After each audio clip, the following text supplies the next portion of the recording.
बिस्मिल्लाहिर्रहमानिर्रहीम। अस्सलाम वालेकुम मेरे मुसलमान भाइयों बहनों बेटियों बेटों बुज़ुर्गों दोस्तों।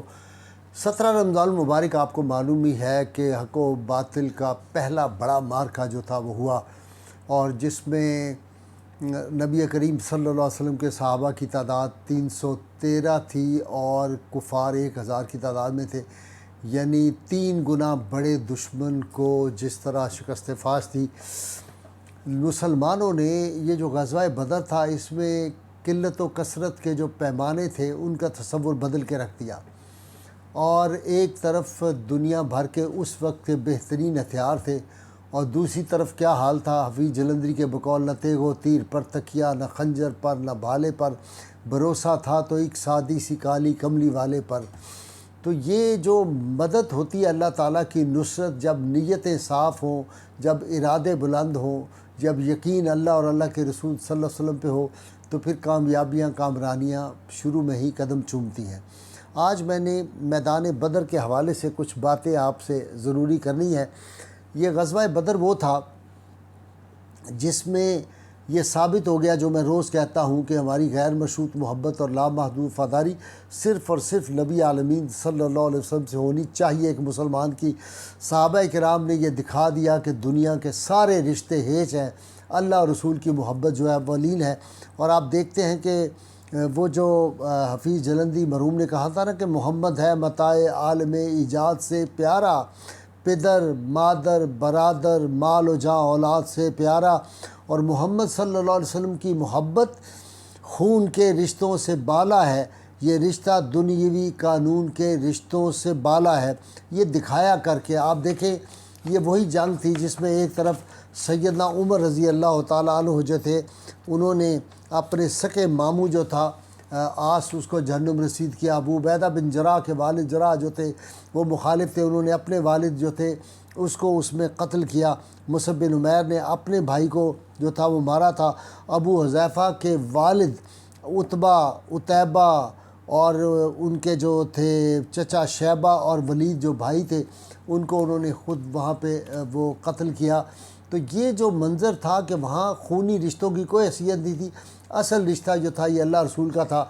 इसमें 2 वाक़यात बड़े ख़ास हैं। मैदान बदर के जो थे मुजाहिदीन, उनके बारे में अल्लाह के रसूल सल्लल्लाहु अलैहि वसल्लम फरमा दिया था कि इन पे जन्नत वाजिब हो चुकी है। मैदान जो असहाबे बदर हैं उनका मकाम यह है कि आपने फरमाया आम जो आदमी है वो जो असहाबे बदर है वो एक मुद्द जो जौ अगर ख़र्च कर दे तो दूसरे पहाड़ के बराबर सोना खर्च के उनका मुकाबला नहीं हो सकता। ये बदरी सहाबा की शान है। अब इसमें 2 वाक़यात बड़े अहम हैं। हातिब बिन अबी बलता रज़ी अल्लाह ताला अन्हु सहाबी रसूल हैं, फ़तह मक्का के लिए जाने लगे तो इन्होंने पहले एक ख़त दे के एक औरत को भेजा। चूँकि इनके ख़ानदान के लोग, इनकी सारी जायदाद मक्का में थी, इन्होंने इस ख़्याल से कि जब ये मक्का पे जाएंगे मुसलमान हमला करने के लिए तो मेरे ख़ानदान को नुकसान न पहुँचे, इन्होंने एक औरत को रुका दिया था कि तुम जाके वहाँ पे अहले मक्का को दे दो। इसकी ख़बर रसूलुल्लाह सल्लल्लाहु अलैहि वसल्लम को जिब्रील अमीन के ज़रिए हुई तो आपने सैयदना अली मुर्तज़ा और एक और सहाबी को भेजा। लंबी तफसील है, उन्होंने जाके उस औरत को रास्ते में पकड़ा और उसने अपने बालों में छुपाया हुआ था वो जो था ख़त, वो निकाला। जब वो ख़त रसूलुल्लाह सल्लल्लाहु अलैहि वसल्लम की खिदमत में पेश हुआ तो हज़रत हातिब बिन अबी बलता जो थे, हातिब बिन बलता, उन्होंने अपनी जो थी एक्सप्लेनेशन पेश की कि या रसूलुल्लाह सल्लल्लाहु अलैहि वसल्लम इस खौफ से कि मेरे अहले ख़ानदान वहाँ पे थे उनको हिफाजत की खातर मैंने कहा कि मैं ये रुका लिख दूँ, तो मैंने गलती मुझसे होगी। उन्होंने माफ़ी तलब की। हज़रत उमर फ़ारूक रज़ी अल्लाह ताला बहुत जलाल में थे, आपका ख़्याल था कि इजाज़त दें मैं इनकी गर्दन उड़ा दूँ, तो आप सल्लल्लाहु अलैहि वसल्लम ने फरमाया नहीं, ये बदरी सहाबी है, इसको हम माफ़ करते हैं। तो बदरी साहबा की। दूसरा जो बदर का एक और ईमान अफरोज़ वाक़या वो ये है, साद बिन अबी वक़ास रज़ी अल्लाहु अन्हु जो इतने बड़े जर्नैल फ़ातह ईरान और शाम थे, इनका आखिरी वक्त आया, बिस्तर मर्ग पे हैं, अपने बेटों को बुलाते हैं और कहते हैं बेटे जाओ अंदर कमरे में, मेरे कमरे में एक बक्स पड़ा हुआ है उसको ले आओ और उसको ताला लगा हुआ है। बेटे जो थे उन्होंने दिल में सोचा होगा कि भाई ये तो फ़ातह ईरान थे, वहाँ से इतने हीरे जवाहरात मिले थे, इतना सोना चांदी मिला था, तो आज हमें इसमें से शायद कुछ मिलेगा। मुअर्रिखीन कहते हैं कि ख़याल होगा, ये नहीं कि उन्होंने किया ये ख्याल या कहा, بہرحال وہ بڑے خوش ہوئے، اندر گئے اور جا کے وہ بکسہ لے کے آئے۔ جب وہ بکس لائے تو حضرت سعد بن ابی وقاص نے اپنی کنجی سے اس کو کھولا تو اس میں بوسیدہ کپڑے تھے۔ ان کے بیٹے دیکھ کے حیران ہو گئے کہ یہ کیا، یہاں تو بوسیدہ کپڑے ہیں۔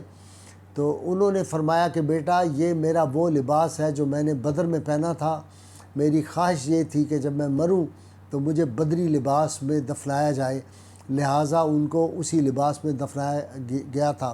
تیسرا واقعہ جو بدر کے حوالے سے ہے وہ بڑا اہم ہے۔ آپ دیکھیں کہ حضرت افرا رضی اللہ عنہا یہ ایک صحابیہ ہیں رسول اللہ صلی اللہ علیہ وسلم کی، جن کے 7 بیٹے بدر میں شریک ہوئے، اور 7 میں سے 3 بیٹے شہید ہوئے جن کے نام تھے معوذ، عاقل اور عوف رضی اللہ عنہ۔ اب یہ معوذ اور معاذ کا واقعہ ہر کسی کو پتہ ہے کہ یہ 2 بھائی تھے، ینگ تھے، ابھی دونوں کو بڑی مشکل سے رسول اللہ صلی اللہ علیہ وسلم نے اجازت دی تھی چونکہ ابھی یہ بہت ینگ تھے۔ تو یہ 2 بھائی تھے جنہوں نے ابو جہل جو تھا اس کا غرور جو تھا اس کو توڑا تھا، اور انہوں نے اس کو جہنم رسید کیا تھا۔ تو وہ بڑا مشہور شعر ہے کہ حضرت عبد الرحمن بن عوف کہتے ہیں کہ میں نے 2 نوجوان دیکھے، دائیں بائیں میرے ہیں۔ تو انہوں نے پوچھا کہ چچا جان ابو جہل کدھر ہے؟ تو میں نے کہا تم کیا کرو گے؟ انہوں نے کہا وہ ہمیں دکھائیں تو صحیح۔ تو کہتے ہیں کہ میں نے کہا کہ بات کیا ہے؟ انہوں نے کہا کہ قسم کھائی ہے مر جائیں گے یا ماریں گے ناری کو، سنا ہے گالیاں دیتا ہے وہ محبوب باری کو صلی اللہ علیہ وسلم۔ اور پھر وہ کہتے ہیں کہ میں نے ان کو اشارہ کیا کہ وہ جس کے ارد گرد ایک دستہ ہے اور وہ لیڈر ہے ان کا آگے جرنیل ابو جہل۔ تو کہتے ہیں کہ میں نے کہا کہ حفاظت کر رہا ہے گرد اس کے فوج کا دستہ، تو ان دونوں نے کہا یہ دستہ کب تلک روکے گا اسرائیل کا رستہ۔ تو کہتے ہیں کہ اسی وقت جو تھا وہ جھپٹے شہباز کی طرح ان دونوں نے جو تھا اس کو ابو جہل کو نیچے زمین پہ گرایا ہوا تھا یہ دونوں۔ تو یہ حضرت افرا رضی اللہ عنہا کے یہ بیٹے تھے۔ تیسرا جو واقعہ اس میں بہت اہم ہے وہ حضرت عبیدہ بن حارث رسول اللہ صلی اللہ علیہ وسلم کے کزن ہیں، چچا زاد بھائی ہیں، سبحان اللہ قربان جائیں۔ یہ پہلے شہید ہیں بدر کے۔ تو جب یہ زخمی ہو گئے اور بہت زیادہ زخمی تھے تو یہ رسول اللہ صلی اللہ علیہ وسلم کا اپنا جسم آگے کر کے حضور کے قدموں تک پہنچے ہیں اور جا کے کہتے ہیں کہ وہ آج کاش حضرت ابو طالب زندہ ہوتے، تو وہ جو انہوں نے کہا تھا نا اہل قریش کو، اہل مکہ کو، کہ تم سمجھتے ہو کہ ہم محمد صلی اللہ علیہ وسلم کو چھوڑ دیں گے اکیلا؟ نہیں، ہم ان کے ارد گرد ایک دیوار اور حصار کی طرح ہوں گے، ہم ان کو کسی کے حوالے نہیں، ہمیں اپنی جان سے پیارے، ہم اپنی جانیں قربان کر دیں گے۔ یہ میں مفہوم عرض کر رہا ہوں۔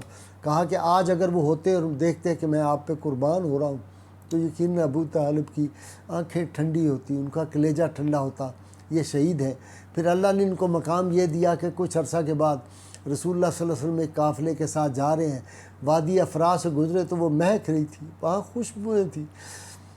صحابہ کرام نے رسول اللہ کی بارگاہ میں عرض کیا یا رسول اللہ یہاں پہ خوشبو ہے، یہ مشک کی خوشبو ساری وادی مہک رہی ہے، کیا ہے؟ آپ صلی اللہ علیہ وسلم میرے صحابہ تمہیں پتہ نہیں، یہاں عبیدہ بن حارث جو ہے وہ ان کا مدفن ہے، ان کی قبر سے یہ خوشبو اٹھ رہی ہے۔ یہ رسول اللہ صلی اللہ علیہ وسلم کے وہ صحابہ تھے جنہوں نے آپ پہ جانیں نشاور کی تھی، اور صحابہ کرام کا جو عشق تھا اس سے ہم لوگ پہنچ نہیں سکتے۔ جب لوگ دعویٰ کرتے ہیں کہ یہ فلاں عاشق رسول ہے تو میں ان سے کہتا ہوں عاشق رسول ہونا بہت مشکل بات ہے، یہ کوئی آسان نہیں ہے یہ دعوے کرنا۔ اللہ تعالیٰ سے دعا ہے اللہ تعالیٰ ہمیں حضور رحمت کونین صلی اللہ علیہ وسلم کی سچی محبت عطا فرمائے، پاکستان کو دیانتدار، نیک، دیندار، غیرت مند حکمران عطا فرمائے۔ پاکستان کو جن مشکلات سے یہ دو چار ہیں، اور وہ لوگ جو پاکستان کو لوٹنے کے ارادے رکھتے ہیں یا جنہوں نے پاکستان کو لوٹا، اللہ ان کو برباد کرے، ان کی نسلوں کو برباد کرے۔ نعرہ میرے ساتھ مل کے لگائیے۔ اب تو پھر نعرے سابقہ حکمرانوں کو بھی یاد آ گئے۔ جب میں لگاتا تھا نعرہ تو بڑی تکلیف لوگوں کو ہوتی تھی۔ میں ایک چینل پہ نعرہ لگاتا تھا، 3.5 ماہ اس چینل پہ بند رکھا گیا نعرہ جو تھا، اب لگانا پڑا ہے۔ گلی گلی کوچے کوچے یہ نعرہ انشاءاللہ گونجا تھا 47 میں، یہ پھر گونجے گا، اور انشاءاللہ تعالی جب تک میں زندہ ہوں نعرہ لگاتا رہوں گا۔ پاکستان کا مطلب کیا؟ لا الہ الا اللہ محمد رسول اللہ صلی اللہ علیہ وسلم۔